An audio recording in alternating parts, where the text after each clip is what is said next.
everyone, this is Joy, your instructor. Thank you for watching. A subscriber asked how to keep a bow straight. When I play in front of mirror, I can keep it straight, meaning parallel to the bridge. But when I play and I record myself, the bow is way closer to the fingerboard. First, keeping the fingerboard itself is nothing wrong. When you keep the bow to the fingerboard,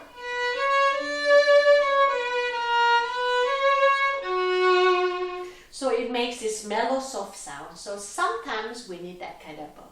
But if you have only that kind of bow, that can be a problem because you want to have a different kind of sound when you play, not just one type of sound. And then you have to bring the bow closer to the bridge, a little more bow, like this, a little more bigger sound.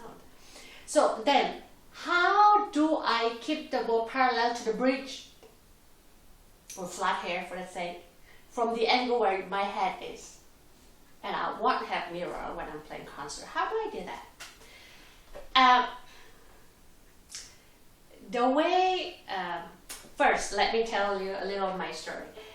When I was little, I went to a math class and there was a professor who put a great emphasis on how important it is to keep the bow parallel to the bridge. So much so he came out with his own invention of bow straight holder. So it's like a little metal wire that you clip on the fingerboard, and then that shows little wire, so you put bow in between, and this clip like this, it just physically keeps the bow straight. At first it seems like a great idea, so I purchased it, and you just clip it on the fingerboard and this little thing sticking, and then your bow, keep the bow. I'm like, and then I try to remember how it feels. But already on the third day, I was frustrated that my bow was trapped in this the metal wire, and instead of keeping the bow straight, I felt like I trapped and I'm trying to get away. So that wasn't really successful.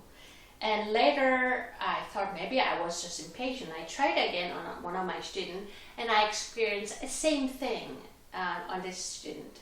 This young violinist was frustrated that this wire, even though it meant to keep your bow straight, instead of keeping the bow straight, this young violinist tried to get away from the wire, the straighter, this forceful way.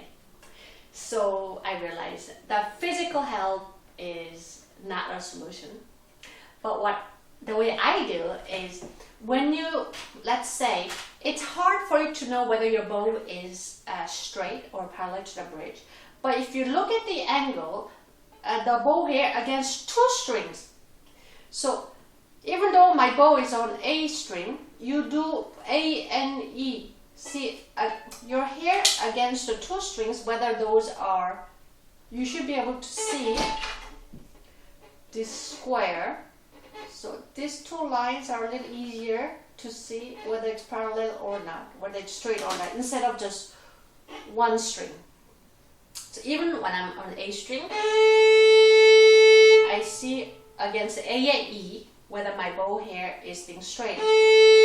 Same thing goes when I'm playing D string. Even though my bow is on D string, I watch my bow here against D and A whether they're straight. So it's a little easier to see against two strings, even when I'm playing just one string instead of just one.